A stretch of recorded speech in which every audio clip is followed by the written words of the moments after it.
dari rumah.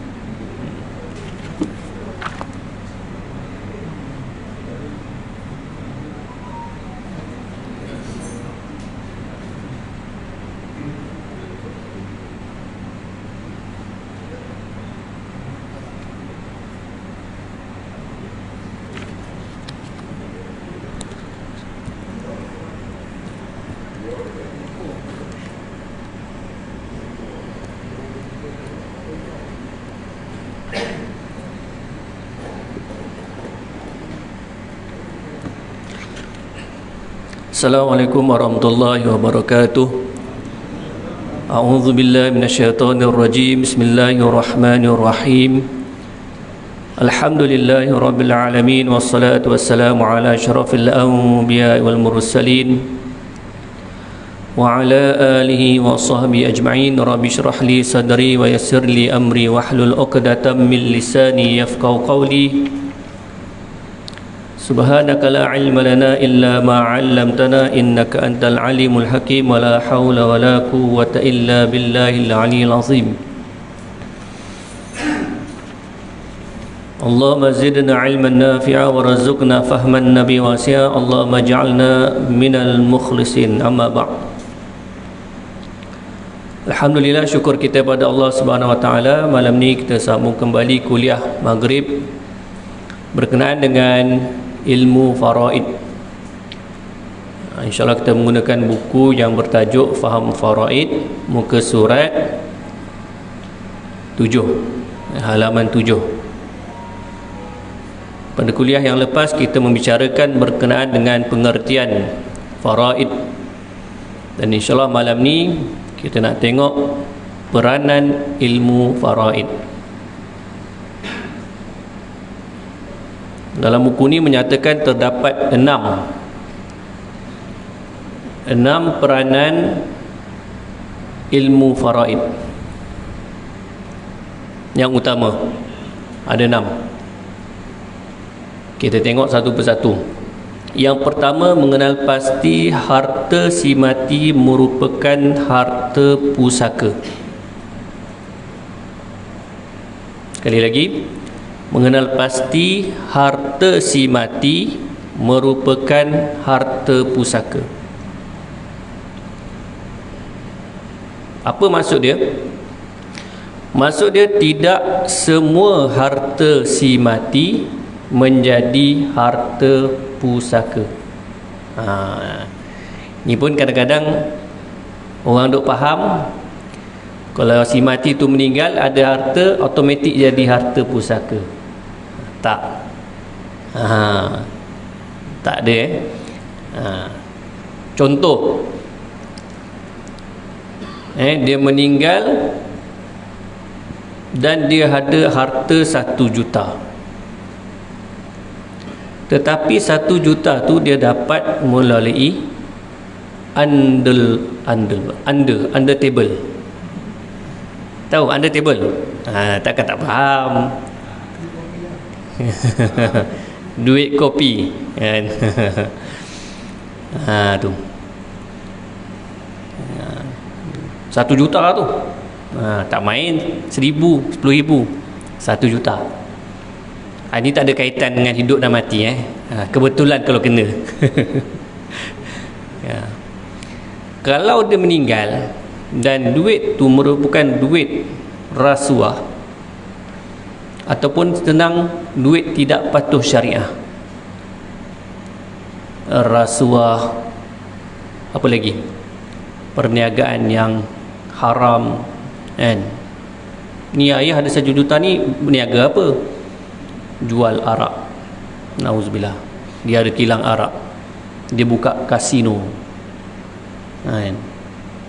Duit ni daripada mana? Interest bank 1 juta kan. Ada baru-baru ni dengar berita interest bank saja berapa juta kan? 11 juta setahun Kalau interest bank tu bank Hong Leong Bank, bukan Islamik, tu tak patut syariah tu.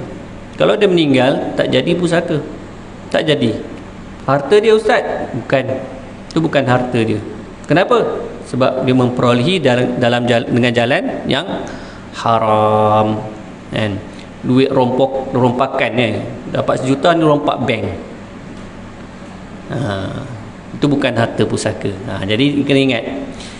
Jadi kita yang hidup ni, dan pastikan harta kita ni adalah harta yang halal. Pastikan semua. Yang pertama, hukum, kan? Harta halal boleh, harus. Harta yang haram adalah haram. Kita usahakan dapatkan harta yang haram. Halal boleh, dibolehkan. Dan berkait juga yang kedua, kematian. Apabila kita mati, harta yang haram tak jadi pusaka. Jadi pusaka. Kalau tak tahu, tak boleh buat apalah, kan? Kalau ahli waris tak tahu, tak boleh buat apa, sebab benda tak tahu, kan? Benda yang tak tahu. Inilah kadang-kadang kita mana ada nak beritahu, kan? Nak ni 1 juta dalam bank ni, ayah rompak bank nanti ayah mati tak jadi pusaka. Tak ada, kan? Tapi mungkin waris boleh merasakan sesuatu yang suspicious, kan? Meragukan. Ayah kerja kerani, kan? Tiba dalam bank ada 1 juta, kan?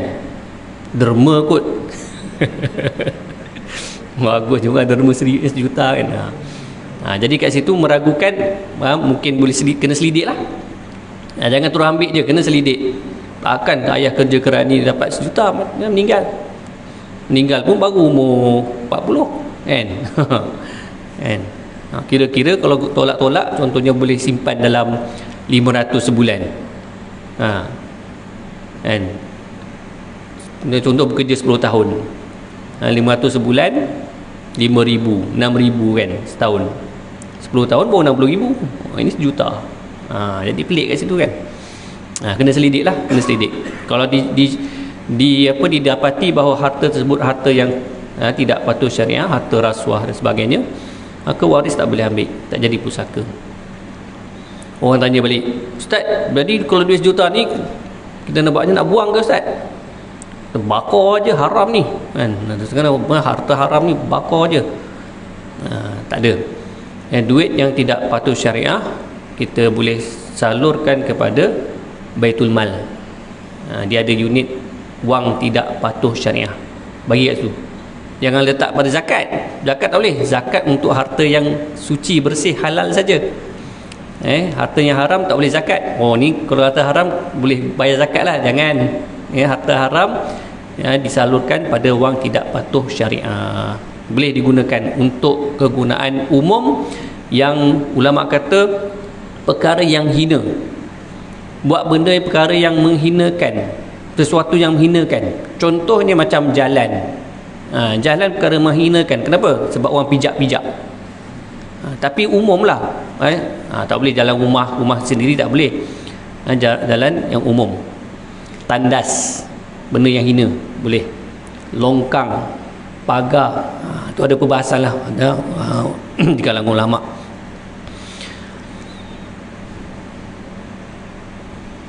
Nanti kita akan masuk. Cuma ni secara ringkas lah. Dia ada banyak lagi. Sesuatu perkara tu yang jadi harta pusaka, salah satunya mestilah harta tu halal. Dia ada beberapa kriteria. InsyaAllah nanti kita akan masuk. Yang kedua, peranan ilmu faraid adalah memastikan perkara-perkara yang wajib ditunaikan sebelum pembahagian pusaka.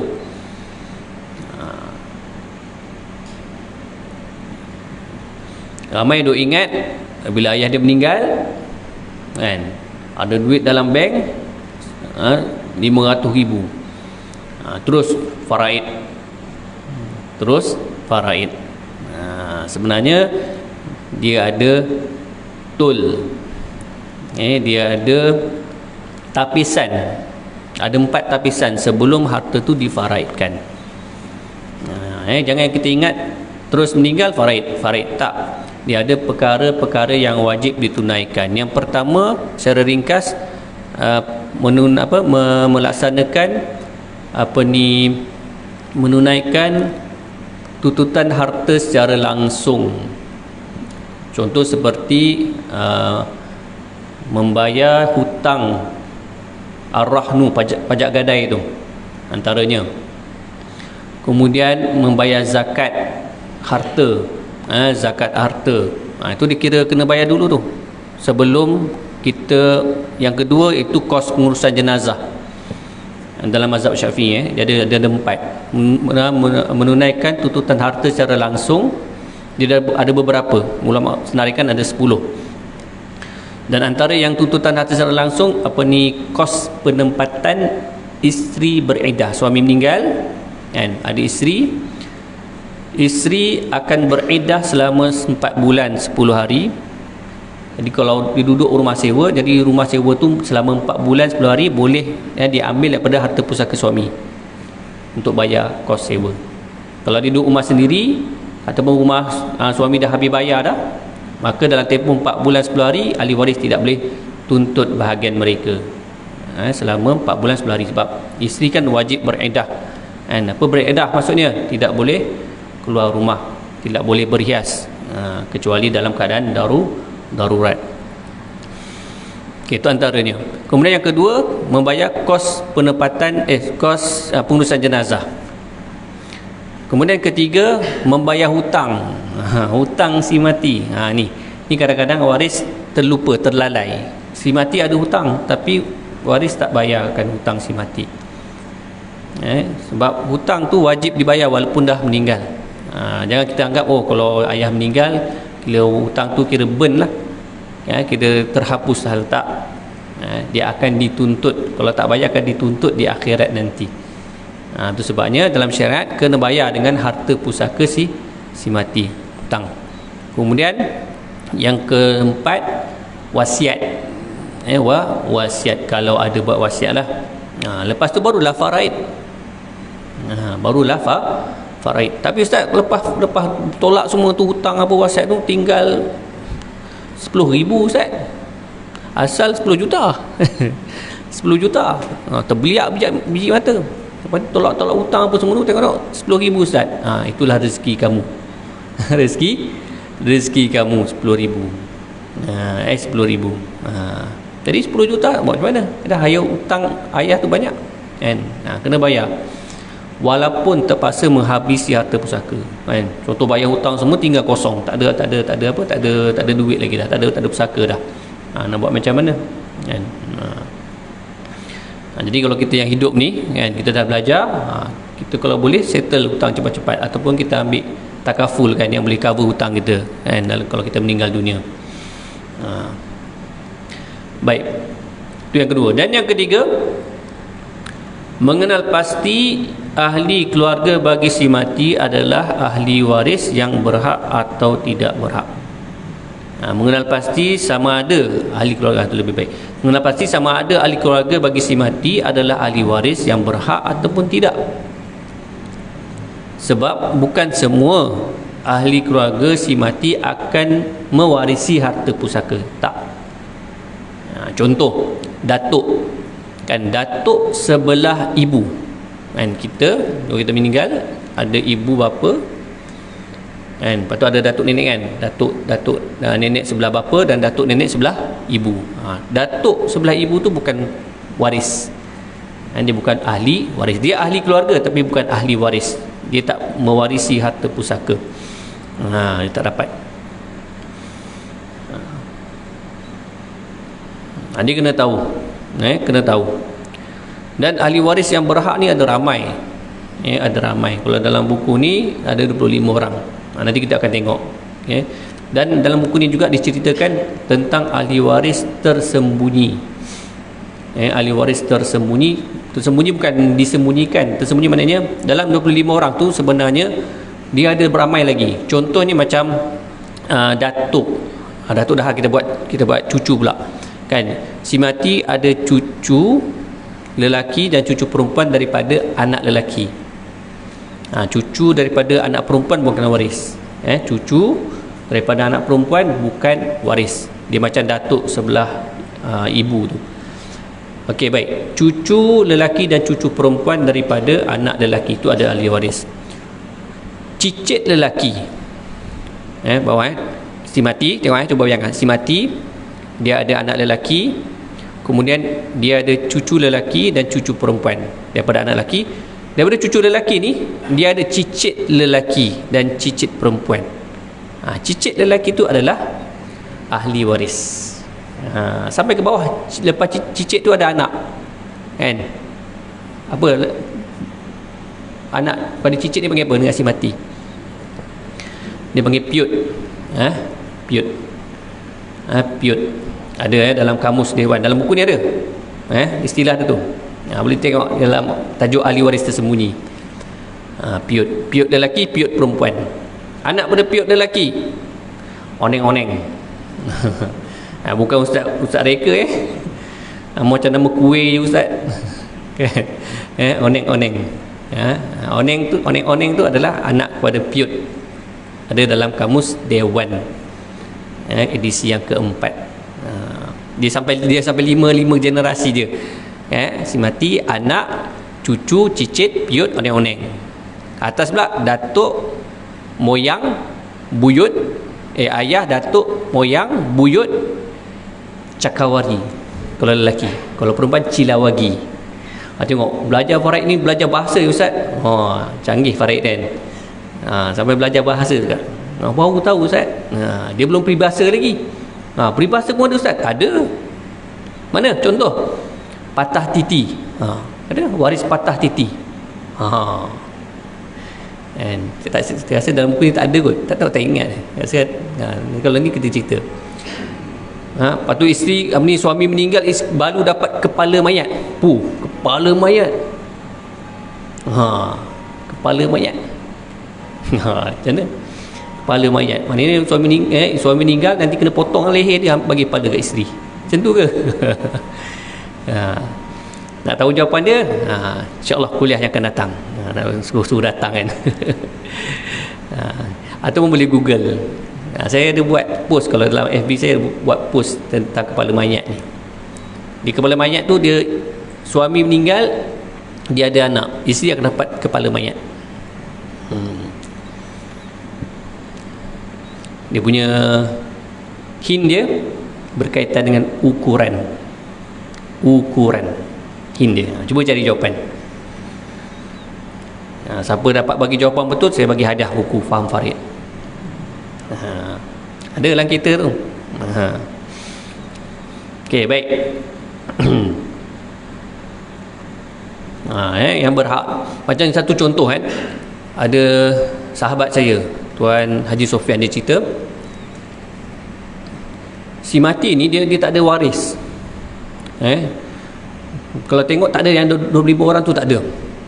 Tapi selidik punya selidik ada. Siapa dia? Cucu lelaki, cucu sepupu lelaki. Ambil cucu sepupu lelaki. Dia macam ni. Si mati ada bapa saudara. Bapa saudara, ibu sebapa, sebelah bapa. Dia bapa saudara sebelah bapa je waris, sebelah ibu bukan. Bapa saudara ada anak, kan? Anak lelaki. Anak lelaki dengan si mati adalah sepupu. Anak pada sepupu tu, sepupu lelaki, sepupu perempuan bukan waris. Sepupu lelaki, dia ada anak lelaki. Sepupu lelaki daripada cucu sepupu lelaki, kan? Maknanya dengan si mati adalah cucu sepupu lelaki daripada anak sepupu lelaki. Ada dia seorang je. Ada dia seorang, yang lain tak ada. Sama dah meninggal dulu ataupun dah memang tak wujud, memang tak ada. Maka semua harta dia si mati tu dapat kat dia. Semua. Dapat kat dia. Kat cucu sepupu ni. Dia rasa apa dia tahu macam dia rasa sebab lah, kan? Dia sebab, kan?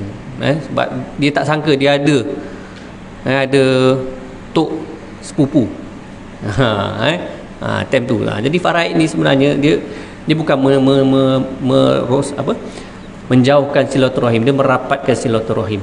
Kadang-kadang jadi jejak kasih ni faraid ni, kan? Bila meninggal ni, baru kenal, ni sepupu ini ni, baru kenal. Tu dia.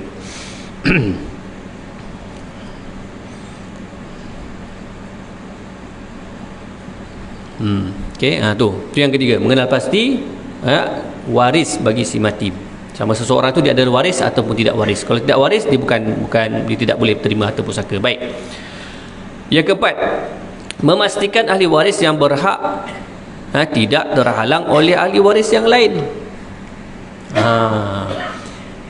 Okey, baik, dia ahli waris, tetapi ahli waris tak semestinya boleh dapat.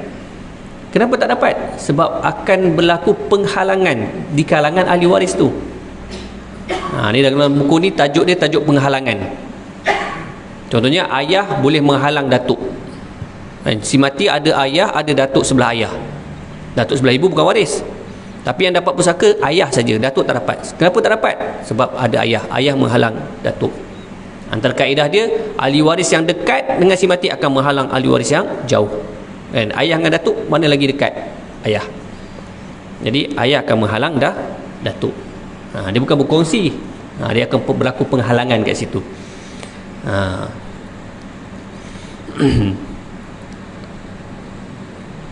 Anak dengan cucu, kan? Si mati ada anak lelaki dan si mati ada cucu lelaki. Jadi anak lelaki akan menghalang cucu lelaki.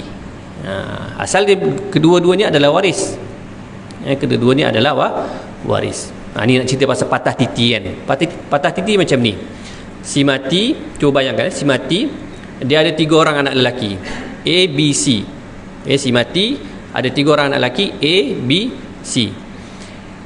A ada anak lelaki, ada anak lelaki, D lah kan, A, B, C, D. D ni adalah anak bagi A. A ni dah mati dulu. Kita ambil contoh lah, dia mati tahun 2000.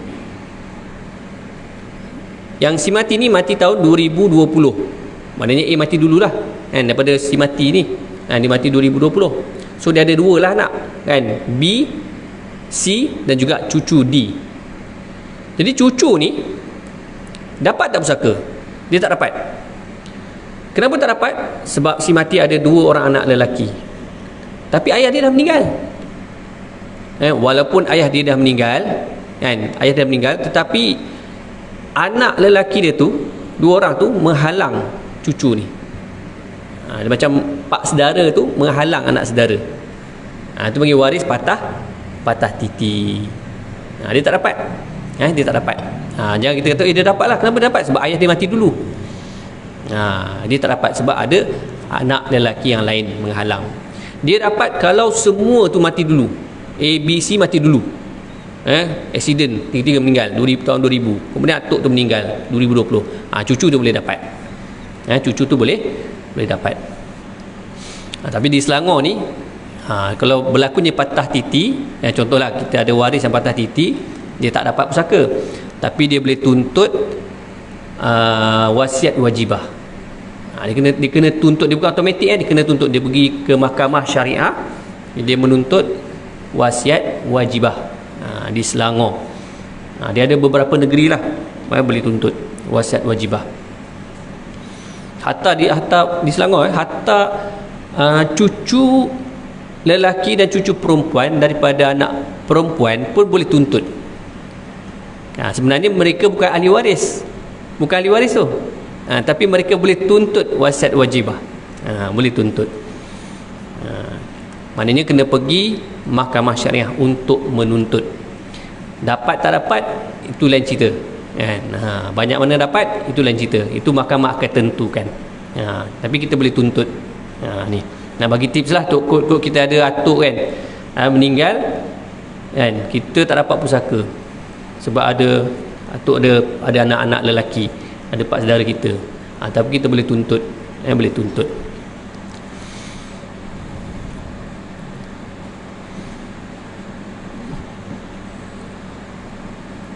Okey, baik. Kemudian yang keempat dah. Yang kelima, menetapkan bahagian ahli waris yang berhak. Okey, sekarang ni kita dah ada ahli waris. Contohlah, si mati meninggalkan suami dan juga seorang anak lelaki, dan juga si mati ada adik-beradik lelaki. Okey, dalam yang nombor 4, memastikan ahli waris yang berhak tidak terhalang. Okey, Si mati ada suami, ada anak lelaki dan ada adik-beradik, lelaki ataupun perempuan. Okay, dalam perhalangan, anak lelaki akan menghalang adik-beradik. So adik-beradik tak dapat. Adik-beradik tak dapat. Sebab dihalang oleh anak lelaki si mati. Walaupun anak lelaki itu masih kecil lagi, baby lagi. Baby tak baby, dia menghalang adik-beradik si mati. Adik-beradik si mati semua dah dewasa, dah ada kahwin, dah ada anak, semua tu terhalang. Jadi yang dapat cuma 2 orang je, suami dan juga anak lelaki. Kemudian yang nombor 5 ni menetapkan bahagian. Suami dapat berapa? Ini dalam surah An-Nisa. Suami akan dapat 1/4. Kan? Walakum nisfu ma taraka azwajukum illam yakul lahunna walad fa in kana lahunna waladun falakumur rubu mimma tarakun. Dalam surah An-Nisa ayat yang ke-12. Bagi kamu, hai suami-suami, kamu akan dapat 1/2 jikalau si mati tidak mempunyai anak. Tapi jika isteri kamu tu ada anak, maka kamu akan dapat 1/4 daripada harta yang ditinggalkannya. Suami dapat 1/4. Itu menetapkan bahagian. Anak lelaki, anak lelaki dia akan mendapat secara baki dia. Baki. Baki macam mana? Baki kita tak tahu bahagian dia berapa. Sebab dalam faraid kena tahu setiap orang tu bahagian dia berapa banyak. Yang ni nombor 6. Ni nombor 6. Menghitung bahagian melalui kaedah-kaedah pengiraan untuk menentukan bahagian bagi setiap ahli waris yang berhak. Suami dapat 1/4. So baki untuk anak lelaki. Jadi kena hitunglah baki daripada 1/4, 3/4. Itu yang saya bagi yang mudah lah, yang kita boleh congak. Sebenarnya kalau ada anak lelaki, ada anak perempuan, dia ada kaedah pengiraan yang tertentu. Yang tu nanti kita kena ada whiteboard ada? Ada. Dan pengiraan nantilah. Time pengiraan nanti. Lambat lagi. Yang ni kita fokus pada dia punya fiqh saja. Kan ingat balik yang kuliah lepas. Dan dalam buku ni faraid dia pecah pada 2 bahagian, pemahaman fiqh dan juga pengiraan. Kita fokus pada fiqh dulu, pengiraan tu nanti dulu. Baik. Okey, setakat ni boleh? Boleh Ada nak tanya ke? Ada. Ya, tuan. Bahagian tu harta pusaka ni, harta yang macam mana tu? Harta pusaka adalah harta si mati. Mana ketika dia hidup dia ada harta seperti rumah, tanah, harta alih, harta tak alih. Turun menurun ke macam dia yang apa kan? Dia boleh jual harta menurun yang dibagi macam mana? Dia harta pusaka ni ingat. Harta pusaka ni dalam syariat Islam dia akan difaraidkan. Mana selepas yang 4 perkara tu kan. Hutang, wasiat pun tu akan difaraidkan kepada waris. Dia bahagikan kepada waris mengikut hukum syariat. Kan? Macam tadi kan. Isteri ada, contoh isteri meninggal tadi, dia ada 4 ekar tanah. So suami dapat berapa tadi? 1/4. Suami dapat 1 ekar. Lagi 3 ekar anak lelaki. Dia pecahlah. Suami dapat 1/4 ekar. Mana 1 ekar, anak lelaki dapat 3 ekar. Lepas tu tu masih hidup. Kemudian suami meninggal. Suami meninggal. 1 ekar tanah tu, contohlah dia mak ayah dia tak ada anak lelaki seorang je. Jadi 1 ekar tu kembali balik, dapat balik pada anak lelaki tu. Macam tu lah. Kan? Apabila berlaku kematian, ada harta jatuh pada waris. Kemudian kalau ada ahli waris meninggal, jatuh pula. Baik. Dia bukan pusaka ni turun-menurun tu tak. Kan? Macam rumah kan. Yang ni pusaka, kita tu kadang orang salah faham juga. Ni rumah pusaka ni kita jaga baik-baik untuk anak cucu. Dia bukan. Kalau rumah tu panggil rumah wakaf. Kalau rumah macam tu, dia tak panggil rumah pusaka. Rumah wakaf. Contoh si mati waktu hidup dia kata, rumah ni aku wakafkan untuk keturunan aku. Dia panggil wakaf khas. Wakaf khas. Kalau tak silap saya di Selangor ni tak boleh kot, ataupun tak dibenarkan wakaf khas. Kalau wakaf, perundangan dia mesti letak nama Majlis Agama Islam Selangor. sebagai penerima wakaf. Tapi saya tak pasti, saya kena tanya lebih lanjut lagi lah, boleh tak? Tapi kalau tak silap dia tak dibenarkan. Wakaf khas ni maknanya untuk ahli keluarga si mati kan. Ahli keluarga dia kan rumah tu untuk ahli keluarga dia, keturunan dia saja, mana dia niat wakaf. Dia belum niat wakaf, mana bukan milik siapa-siapa dah, dia milik keturunan. Dia wakaf ada dua, wakaf umum. Wakaf umum ni wakaf mana kita serahkan kepada Allah Ta'ala, mana macam masjid, surau pun tu wakaf umum. Sebenarnya siapa-siapa dia boleh guna. Tapi kalau wakaf khas ni tertentu, tengok niat pewakaf. Macam tadi dia kata niat dia untuk keturunan dia. Maksudnya untuk keturunan je lah rumah tu. Jadi rumah tu tak boleh jual, tak boleh difaraid, tak boleh.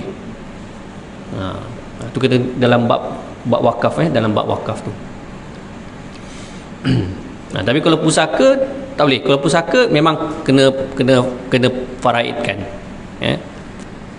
Ya.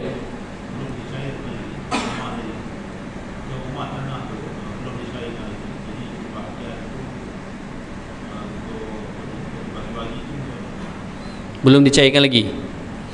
Okey, baik. Mengikut hukum, rumah tanah dia akan milik waris mengikut bahagian dia, automatik. Macam tadi kan, walaupun belum buat pembahagian, isteri meninggal, ada suami dan anak lelaki. Ketika dia meninggal, automatik pemilikan tanah tu dah ada dah. Suami punya part 1 ekar, anak punya part 3 ekar, walaupun dia belum buat proses tukar nama apa-apa. Okey, tanah mungkin boleh mudah untuk dipecah-pecah. Macam rumah macam mana kan?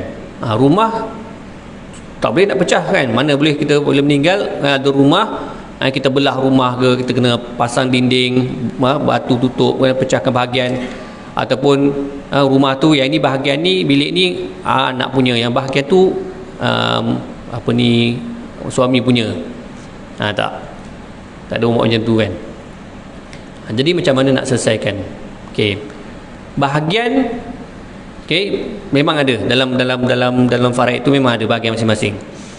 Okey, antara yang boleh penyelesaian, menyerahkan hak.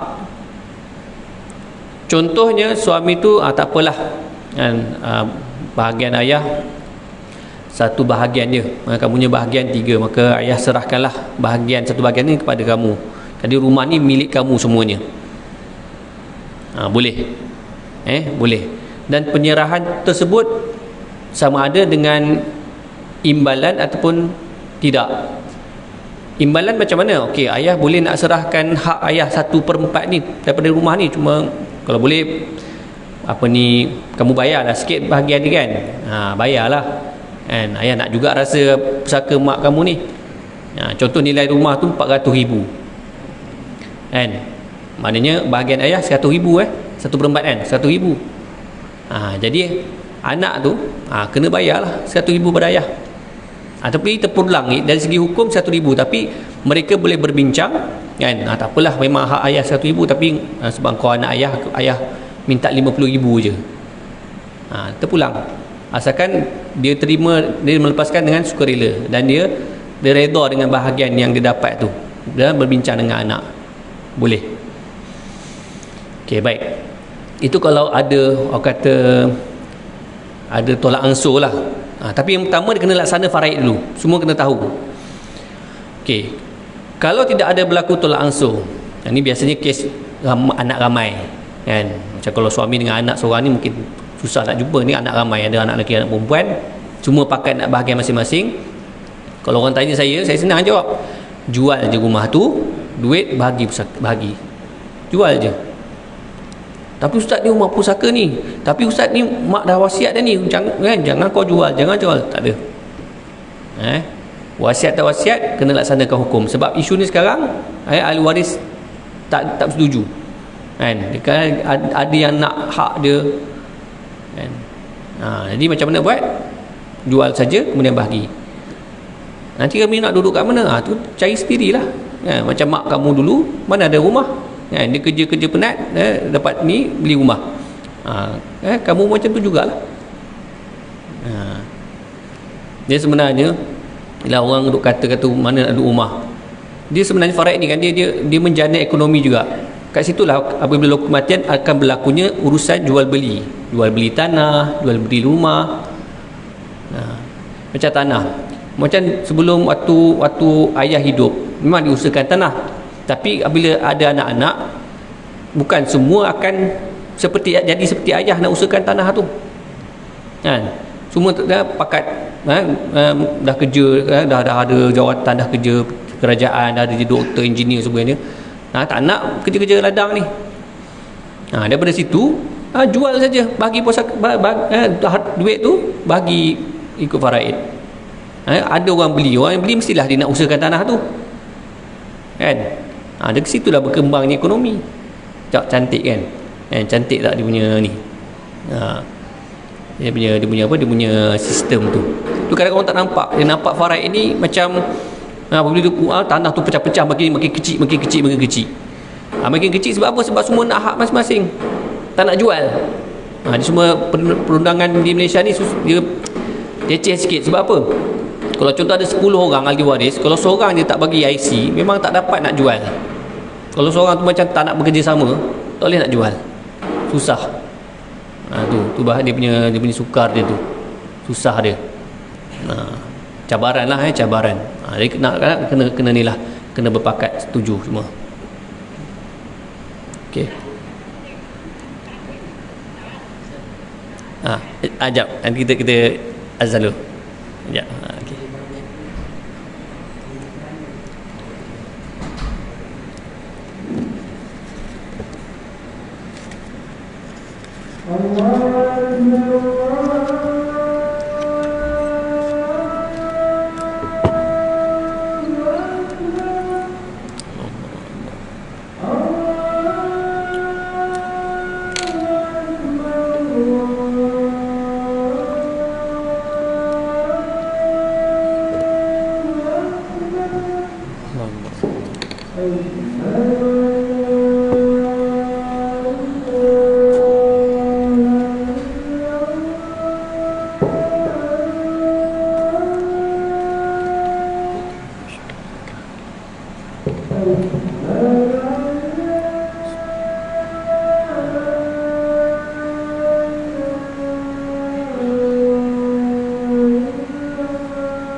Ya, Puan. Waalaikumsalam warahmatullahi. Saya punya ustaz cakap cerita jadi suami saya dan ustaz dia tinggal ke sikit dah. Saya punya anak saya jumpa anak perempuan. Ya. Anak empat satu. Anak tiga tiga. Kemudian anak tiga satu lagi 24. Dia dah pernah kita tak tahu saya ustaz. Tak beritahu. Ha. Sebab sebagai isteri memang layak, ada hak, dan isteri akan dapat 1/8 daripada harta pusaka tu. Jadi kena bincang baliklah dengan anak-anak, sebab ada hak tu. Walaupun orang kata sedikit, tapi hak kena bagi juga. Dia dua lah mungkin puan boleh buat. Yang pertama, tuntut bahagian puan satu, ataupun yang kedua, halalkan hak tu, kan? Tak apalah, kan? Supaya kita kesian kat anak-anak, kan, daripada mereka mengambil hak dengan cara ialah mengambil harta yang tak patut syariah lah, kan, sebab mengambil hak orang lain. Jadi kita halalkan, kan, kita halalkan, itulah. Dua pilihan. Tapi kalau puan nak tuntut juga boleh, tak ada masalah. Dia sebab dia Pencarian itu dalam tangan saya, bukan isteri itu. macam mana? Dia berubah banyak dengan tangan saya, bukan isteri itu. Yang itu Oh, dia ada dua isteri lah ni. ada tapi tak benar. Yang ni nanti jumpa saya nanti. Susah sikit nak faham ni. Mungkin complicated sikit dia punya kes ni, kan? Ada pandangan saya ada maka jamin dia bersama, bukan pada isteri yang dulu. Yelah, dia okey sebagai isteri, tak kira lah sebagai isteri yang sah, kan. Kalau dua-dua orang memang mereka layak lah 1/8, kan. Dan isteri boleh tuntut harta sepencarian, kan. Itu bukan faraid lah, itu luar faraid. Maknanya harta pencarian ni sebenarnya dia kena tolak awal-awal dulu. Kalau kita buat tuntutan harta sepencarian, memang faraid tak boleh laksanakan. Tetapi kalau kita dah buat faraid, baru nak tuntut harta pencarian, tak boleh lah, sebab kita dah habis dah bagi dah pusaka, kan. Adakah layak anak tiri dia sebab dapat harta? Okey, anak tiri bukan waris. Okey, anak tiri si mati. Okey, ingat, anak tiri si mati, bukan anak tiri kita, anak tiri si mati, bukan waris. Dan anak tiri, anak angkat bukan waris. Dia hanya anak kandung sahaja. Okey, anak kandung. Jadi tak boleh, kan, kalau anak tiri, anak angkat ambil harta tu, tak boleh. Tetapi kalau kita macam, kalau si mati ada tanah, ada rumah, biasanya memang mereka tak akan dapat, sebab pihak pejabat pusaka, pejabat tanah, dia akan tengok IC, IC ahli waris. Kalau tak sama dengan si mati, maknanya ayah tu bukan, maknanya anak bin tu lain dengan si mati, memang mereka tak layak. Mereka tak layak daripada pusaka tu lah. Melainkan mereka menggunakan kaedah-kaedah, kan, under table ke, wallahu alam lah, yang menyebabkan mereka layak. Tapi sebenarnya dari segi hukum mereka tak dapat, mereka tak dapat pusaka.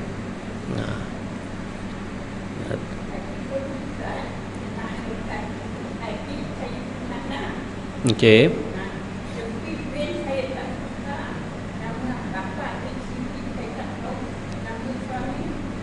Tapi dia ambil dia ambil pusaka dia tak nak. Memanglah dia tu bagus, sebab dia bukan ahli waris, memang dia tak layak pusaka.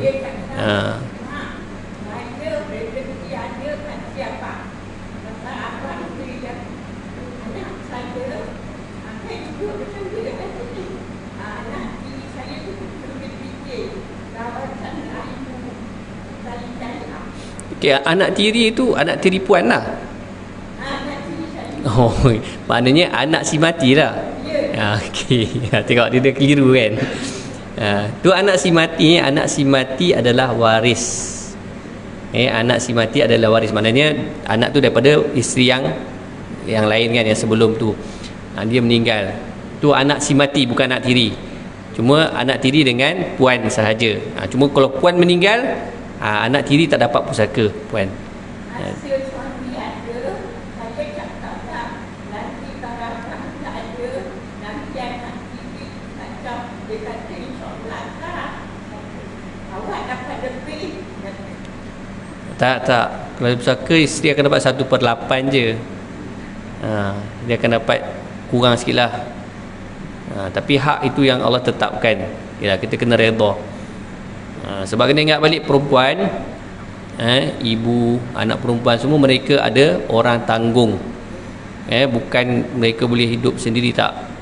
Bukan mereka menanggung orang, mereka ditanggung. Perempuan ingat, kita lelaki, kita ni kena jaga-jaga. Kita ada orang yang kita tanggung. Isteri kita, anak kita, kemungkinan ibu bapa kita pun kita kena tanggung. Ada syarat-syarat dia. Adik-beradik perempuan kita yang masih belum berkahwin, kan. Tu kena ada tanggungjawab tu, sebab lelaki dapat lebih sedikit daripada perempuan. Kan. Perempuan dapat sedikit, itu hak mereka. Mereka tidak boleh ataupun mereka tidak berkewajipan untuk menanggung siapa-siapa pun, hatta anak sendiri pun tak wajib. Kan, dia dapat duit contohnya 10,000 kan, itu hak mereka. Mereka terpulanglah nak beli rantai emas ke, tukar gelang ke, itu hak, itu duit mereka terpulang. Kita boleh kata tu kena simpan untuk anak-anak, tak boleh cakap macam tu. Itu hak mereka. Hak mereka. Kita kalau dapat, kita kena jaga-jaga. Kita ada tanggungjawab. Mesti ada benda yang Allah nak kita lakukan. Ada amanah yang kita kena tanggung, kan. Tu. Okey, sama puan. Okey, alhamdulillah. Kalau ada lagi nanti lepas isyak, insya-Allah. Sambil makan-makan. Okey.